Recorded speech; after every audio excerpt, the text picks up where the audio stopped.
कोणावर बोलावं त्यांचं नावही देऊ इच्छित नाही असं सासू बोलणार नाही. माझी आणि असू द्या श्रीमंतांची काही राजकीय वाट नाही. आजीदारांचा फोटो ठेवला. या आजीदारांचे उपकार माझ्यावर 95 ते 99 झाले. मी अपक्ष आमदार होतो तेव्हा अख्ख्या राज्यातनं मला फक्त मदत केली आहे त्या आजीदारांनी केली होती. त्यामुळे यांचं वेगळी प्रेम त्या आजीदारांचं आहे. मला आजीदादा कसे तुम्ही कळेल कृपया सांगायला प्रयत्न करतो. 99 साली राष्ट्रवादी काँग्रेसचा सुरुवात झाली. पवार साहेबांनी मला फोन करून सांगितले एका अपक्ष आमदारांनी गावमध्ये कामाला लागला. 22 अपक्ष आमदार शरद पवारांच्या राष्ट्रवादीत मी दिले होते. हे महाराष्ट्र दादा राजे गेले. माझं चुकत नसतं तर 99 दादा राजे खासदार केलं. उघड कुठल्या पार्टीला होतं उघड बरोबर. तेव्हा शरद पवार आठवले नाहीत, तेव्हा आधी दादा आठवले नाहीत. आणि आता मला म्हणतात की रामराजांनी माणुसकी विसरली. अजित दादांचा बाणा धनुष्य घड्याळ उभा केलेल्या माणसाला ते विरोध करतात. श्रीमती सुनेत्रा वहिनीच्या कार्यक्रमाला सभेला मी गेलो नाही. ही माणुसकी रामराजी माणुसकीची भाषा पुढे ठरवली. इतकी लोक बसले.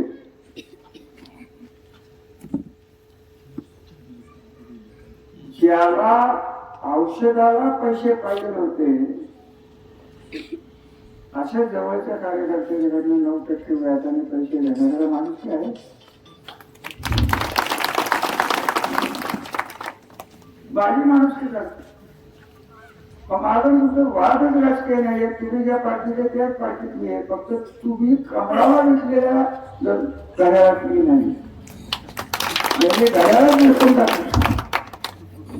सातारकीला काय झालं मी स्पष्ट बोललो होतो तुम्हाला की ही माणसं आपल्या बरोबर राहणार नाहीत, पुढे जाणार नाही. कारणच त्याचं होतं हे खरं पाप आम्हीच केलं. तुम्हाला पहिल्यांदाच सांगितलं मी की हे पापच आम्ही केलं. मला त्यांना एकच प्रश्न विचारायचे आहे. आजीदारांनी तुम्हाला मदत केली म्हणून तुम्ही आजीदारांची शब्द लावलंच नाही. तुम्हाला जी सगळी पद्धत दिली गेली होती की आजीदारांनी मला सांगितलं होती त्या म्हणून मी दिली होती. मी दिली होती. तुम्हाला येऊन सांगितलं की दादा पूल आलोय. कशाला पूल आलं? पहिली उशात या पुलाचं दुसरं टोक कुठं बारामती तिकडं तिकडचं चालू करायला मी इकडं पाण्यात नेलं असं काय होईल? काढणं तरी किती द्यायची. पण जायचंय तर नीट जाणार तर कमलावर जा. विकलेच गेलेला तर कमलावर जा. आमचं कुठं काय म्हणलंय लोकशाही तुमची अधिकार. आज आजी दादाला पाणी सोडकोड म्हणलं बघा ना मला माथा आता खासदार नाही माझे खासदार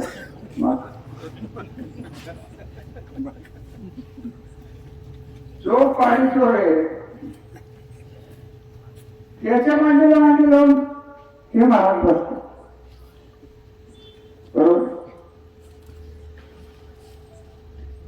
तुमचं पाणी सांगोल्यात नेणारे माथा मला सकाळीच कळलं. खरोखर मला माहित नाही.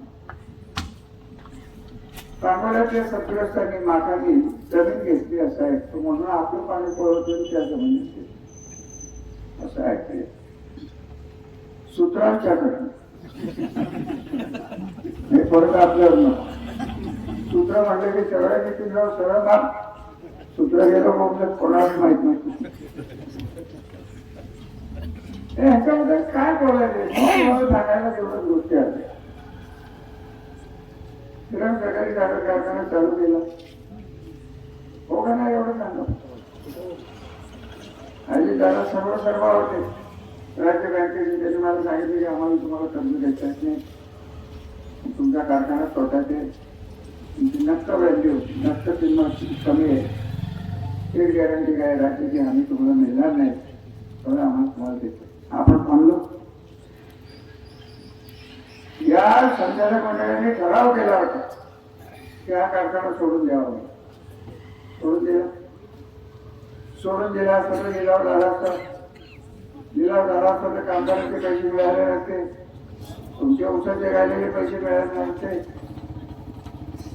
हिमतीने आपण चालवला. एका शब्दावर आवाडात नादावर आपल्या इसनकरांचे आवाडांनी विधानसभेच्या लॉबीत मला भेटले. म्हणलं प्रकाशांना मला कारखान्यात बहिणीचा आमचा घ्या, उसात असलेला कारखाना आहे,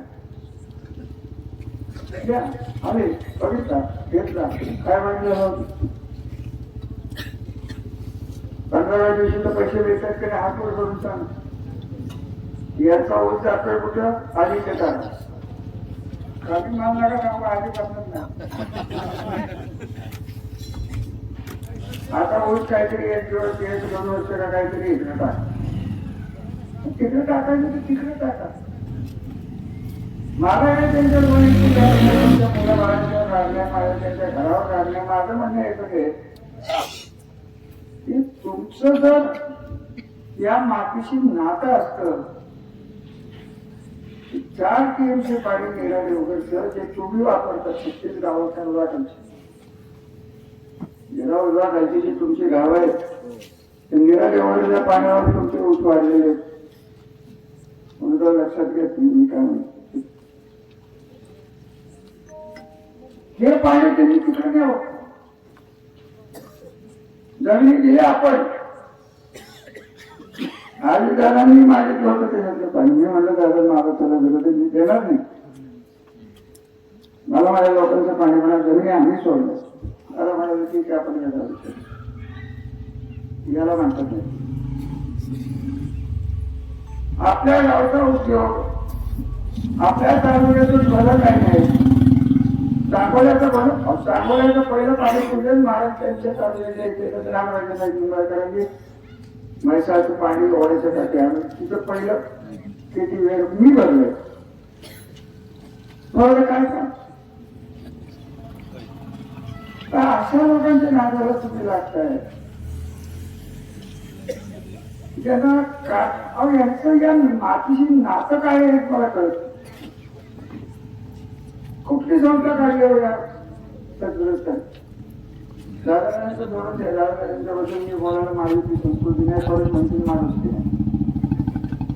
दादांनी बरोबरच राजकारण शिकलं. यांच्याबरोबर राहून यांना मोठा करून विश्वासघात शिकलो.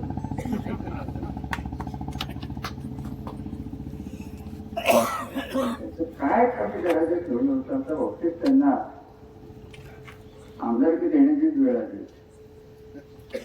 राहिलं होतं काय त्यांना काय दिलं नाही एवढं सांग. विश्वजित राजांना डावलून यांना सभापती केलं का नाही. मार्केट कमिटी दिली का नाही. किती वर्ष होते मार्केट कमिटी. अजून किती वर्ष पाहिजे होती.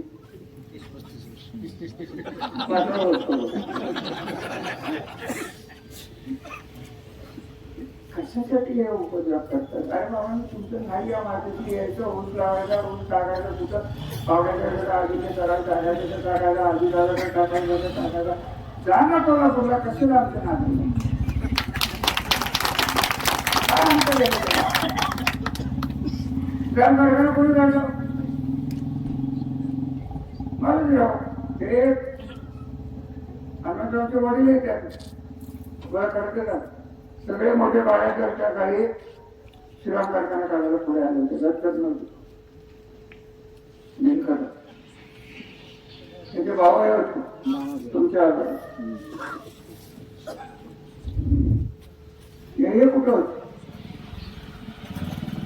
जिनिंग काढली त्याचं वाटलं, सोसायटी आहे त्याचं वाटलं. आणि सगळ्यात वाईट जर काही यांनी केलं असेल तर संस्था आमच्या, नेमणुका यांच्या आणि विश्वासघात आमचा. मला काय म्हणावं ते मला आता दादांचा शब्द बोलवत नाही. अहो दादांच्याकडे जायचं आम्ही ठरवलं तेव्हा हे गाड्या घेऊन शरद पवारांच्याकडे निघाले. खरं का बोल तुम्हीच गेला असाल गेले होते की नाही. म्हणजे काय या माणसाचं डोकं आहे. बर खरं सांगू का, इतकी वर्ष ते इथे राहिले त्याचं मराठी कसं बोलतात मला हे कोडच येत बोलू शकता तुम्हाला असं आम्ही शिकत नाही. स्वामी तिन्ही जगाचा श्रीमंताच्या विना भिकारी तिथे का तरी दिलं 24% काय कमी जात नाही. घर काय, आडनाव काय, आपण वागतोय काय. दादा पुतळा झाला पण मला भेट लावून सांगतो पुण्यावालाचा पुतळा इथं मी पुण्यावाला माहिती का कोण पुण्यावाला तुम्ही म्हटलं पुण्यावाला नाव कसं त्या उद्घाटनाला धरून मला बोलवा एवढंच मी सांग. त्यांचं आयुष्य 200 वर्ष जगून द्या फक्त कोल्हापूरला जाऊन जगा इथं आम्हाला सोडा. तसं जर नसलं तर कमळाकडे जा. कमळाला अनेक भोंगे लागलेले आहेत त्यातले हे भोंगा आहे. कमळाला भोंगा कमळाला कीड लावलेले होते, कमळाला विक्री गेलेली होते. 50 लाख लोकांसाठी हे गेलेलं तर मला काय शिकायला असं काय तुम्ही मला सांगतो.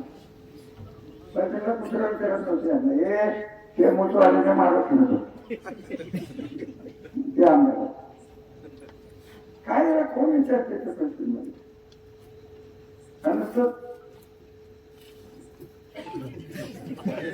तुम्हाला तिकडे जायचं होतं आमचं ऐकायचं नव्हतं. जिल्हा बँकेचा राजीनामा तर द्यायचा होता. मान सन्मानाने गेला तर आमचं काहीच म्हणणं नव्हतं. का नाही केला राजीनामा ते काय स्वतःच्या मताचे निवडून आले.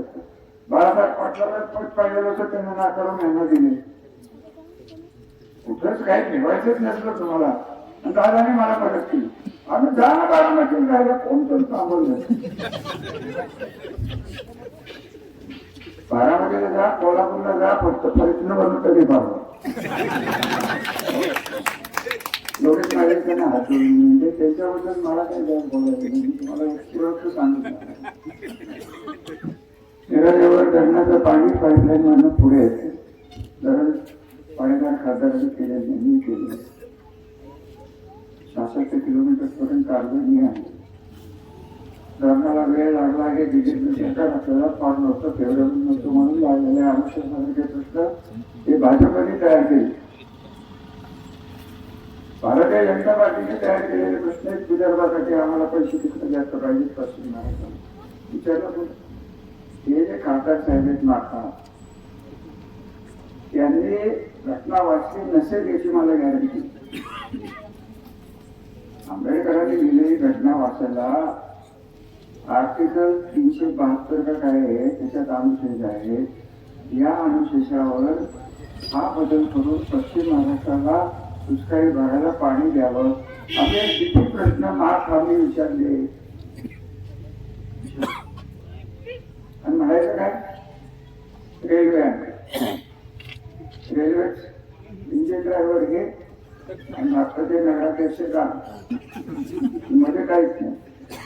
फक्त गेट उघडते खाली होते ड्रायव्हर खाली होते परत गेट लावते उघड करते. ती गाडी गेली लोणंदवरला पलटणवरला लोणंद कारखाने बंद पडतात. पाणी टाकलं जाते. हा माणूस त्यांच्यामुळे हे पाणी सांगोल्याला चाललंय, त्याच्या खांद्याला खांदा धरून तुम्हाला जर म्हणत असेल मला मत द्या, मूर्ख कोण, तो का तुम्ही? ऊस कमी झाला तर संसार कोणाच्या बोलणार आहे? माझा मला नाही बोलत, माझी नका चालली. ऊसाची सवय लागलेली आहे तुम्हाला. पाणी तर गेलं, एक अख्खी पाळी जाईल. साहेब माझं बोलणं लक्ष ठेवा, एक अख्खी पाळी जाईल. किती जण लढायला आले तुमच्याकडे? हे महाराज कुठं होते? आम्ही गेलो होतो 300 लोक घेऊन. कुठं? विभागी आयुष्यात विखे पाटलाला खाली यायला लागलं. आजीदादाने ठरवलं की तुम्हाला या आरक्षणाचं पाणी आम्हाला नको, ते दादा बोलून गेले. दादा कसे असते तुम्ही हे पाणी माग?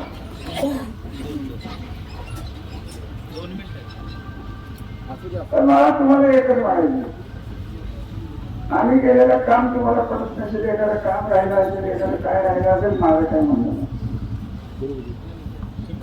आम्हाला जरूर सुचतो. तो ज्यांनी एकही काम केलेलं नाही त्याच्या मागे तुम्ही फक्त 5,000साठी स्वतःच मत देता. कुठला नाही, कुठला नाही. हे लक्ष्मी दर्शन एवढं महत्वाचं आहे की पाणी गेलं तरी चालेल, पण तो 5,000चे पैसे मला मिळायला पाहिजे. अरे दिवे लावून बसताय तुम्ही तुमचे मत. आता ग्रामपंचायती कशा लढवाल? सवय लागली आता, आली मी ग्रामपंचायत आहे का? आता त्याच्या करायचे सोपतील. पहिले 5,000 नाही, आता 10,000 द्या, महाराज वाढली द्या. आहे का हिंमत पडली आहे का? काम कधी विचार केलाय तुम्ही? ग्रामपंचायती लागणार की नाही एवढं सांगा मला. तिथं आमचं काय हे सडवलं आहे सगळं. हे विकास आम्ही बघितले, दादाला यांनी बघितले, त्याच्यात एक असणारे गणित नाही. आणि ज्या गणितात हे उत्तर तर अजिबात नाही.